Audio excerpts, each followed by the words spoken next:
Okay, so today we're going to do some roasting, and you might be asking yourself, what is roasting? Roasting is a dry heat cooking method that's used for lovely cuts of meat, such as this beautiful cut of prime rib that we have from our local butcher shop. You don't want to go straight from the fridge to the cooking technique. You want to start off by letting it sit for about a half an hour so it can come to temperature. So we've been letting this hang out for about a half hour on this board, and we're going to season it aggressively with some salt. Kosher salt is the best. And you might be thinking, oh man, that's a lot of salt. Well, what's going to happen, and you'll see in a few moments here, this is going to go right into a pot. We're going to sear it off to caramelize it first. And a lot of this is going to come off into the pot. So you do want to definitely aggressively season your meat when you're getting ready to sear for roasting or sear for braising. A little bit of salt and pepper. Never hurt anybody, right? You could add paprika, you could add cayenne, you could add dry herbs at this point. We're going to keep it simple today, and we're going to do a little bit of salt and pepper, and then we're going to do some really fun searing. So, nice, aggressively seasoned. Okay? You always want to start with what we would call the presentation side. These are the bones, this is the back cut of the prime rib, and as you can see, this would be our lovely, ta-da, presentation side. So we're going to start off by searing this first. We'll take a look at the pan over here. Check your heat. This is definitely something you want to have a higher heat for. Turn that heat up. Let it get hot. Then add your fat. Otherwise, if you add your fat first and then turn your heat up, it's going to burn that fat and give it a bitter flavor. So we're going to start off by getting this nice and hot. When the oil goes in the pot, you're going to see it's going to want to start scorching right away. See how it starts reacting rather quickly. That's ready to go. I'm going to take our lovely cut of meat, presentation side first. Always away from you, so we're going to start here and go away so there's no splatter. Don't want to burn yourself. And let this sit and go. It's going to sear for a while. You want to get a nice caramelization. What we're doing is we're going to prepare the meat for roasting. So you want to sear it first to trap in all that flavor, all the moisture from the meat. You get that nice hard crust. That nice hard crust helps seal in all that flavor and keep the meat nice and tender so it's not too dry when you go to eat it. Okay, so while our meat is searing, we want to serve it with some veg, right? I mean, I don't know about you, but I think a nice cut of prime rib goes great with some lovely asparagus. So while this is searing off, it's going to take a couple minutes. We got a minute or two. We're going to come over here, and we have some lovely asparagus. We're going to trim it down. So what I like to do is take one. Wherever it snaps is where you're going to want to trim it. So boom, we line them up, tips, trim them all down. This guy can go over here. We want to do roasting on this as well. We have our asparagus we're going to line out. Keep in mind you still have some sizzling going on behind you, so let's come back and take a look at what we have going on here.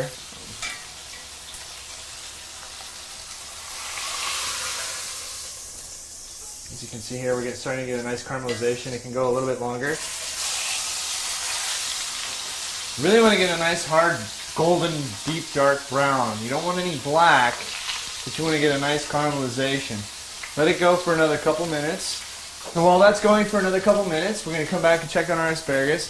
This is also a great example of multitasking as a chef would do in a restaurant, where you're doing a couple things at once. We're going to drizzle some oil.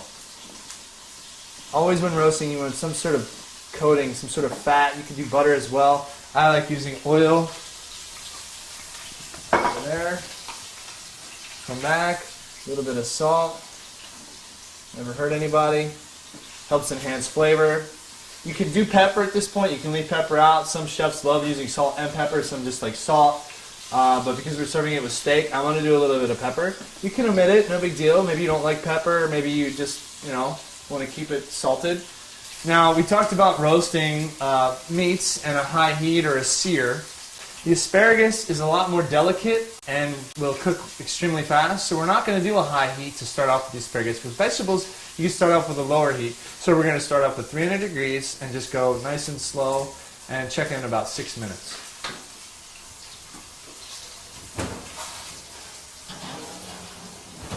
Normally the asparagus would go in near the end of the cooking process. While that's cooking, we're going to check on our meat. It's looking like it's about ready. Nice and golden brown. It is starting to get a little crispy on one side. So we're going to flip it over. You want to sear all sides of a nice cut of meat like this to try to trap in the flavor.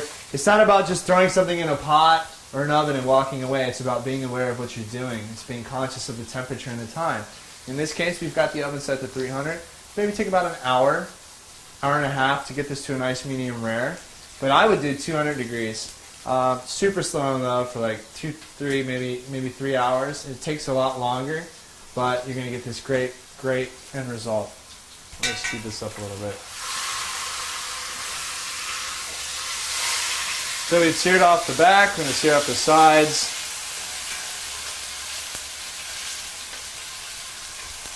Obviously, when you're working with a high flame, hot oil, and a hot piece of meat, maybe having a towel in your hand as a safety feature to protect yourself from any burns is definitely a way to go. You have your tongs as well. So we're going to check the other side. Always away. Be careful. Notice that I didn't just abruptly turn it over. So while this is continuing to sear, it's been a couple minutes. Let's pop in and take a look at the asparagus.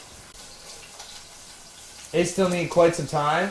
That's okay. Feel them, touch them. Are they still hard? Yeah, they're still hard. They're going to need a little bit more time. Let's go ahead and let them go longer, but flipping them is okay.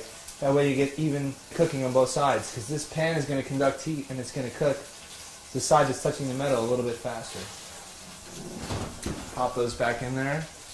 This is the great way to do it. Sear it, caramelize it, capture that flavor. Look at all that nice crust. That's going to be delicious. It's also going to give you great texture variance. You're going to have this nice crust on the outside, and you have this beautiful, beautiful medium rare on the inside. So we're going to keep searing it off a little bit longer. So we're transitioning from searing. We've got a nice caramelization on all sides. At this point, you can go straight into the oven and roast. I like to add some aromatic flavors, so I'm going to take some vegetables and herbs and add them to this pot. To do so, I'm going to come over and grab my tray very carefully, because remember, you're working with oil, high heat. So we're going to pull it out very delicately. Let's use a towel to assist ourselves since this meat is so hot. Very gentle, don't squeeze too hard. Very delicately place it down. Our heat can go down a little bit. Because you see all this flavor in there? That's actually flavor that's going to be really delicious. We're going to throw this onion in here. We're going to throw this carrot in here. Our bay leaf, our thyme.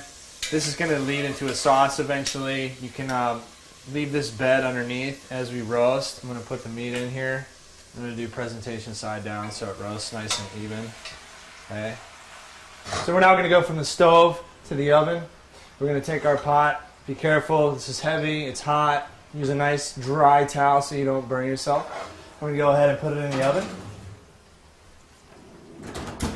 Rib that size, I start off with about 45 minutes to an hour at 300 degrees. Set a timer, and then we're going to check it. You can do it by feel, or you can do it by thermometer. For those of you at home, I would highly suggest using a thermometer. It's the best way to judge the temperature that you're looking for.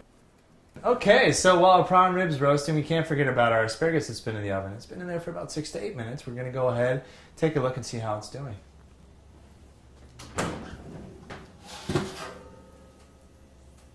Feels pretty good to me. The best way to check if you're not sure if the asparagus is ready or not is to taste it. One thing I'll tell my cooks that are learning how to work in the kitchen and become a chef, and one thing my chefs always tell me is taste everything. So we're going to go ahead and give this a cut. Delicious. Perfect. So we'll leave this off to the side. Once the prime rib is done, we'll do what we call a flash, which is just warm them very quickly in the oven for another minute or two to take the chill off and serve them with our delicious prime rib. And that's how you roast some green asparagus. So our rib's been roasting in the oven at 300 degrees for about an hour or so. We're going to go ahead and check it right now and see where it's at.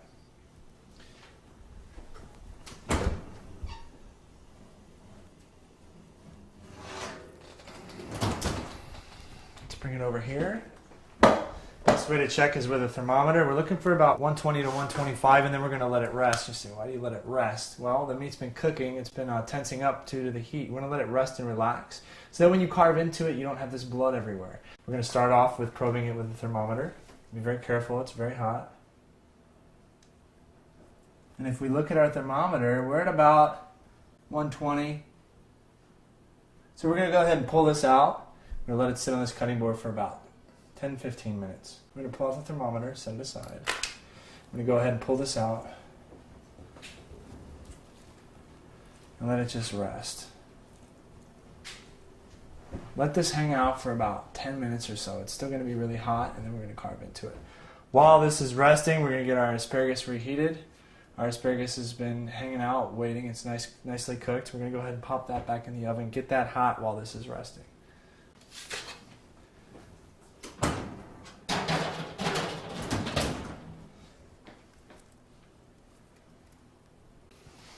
See if it's ready.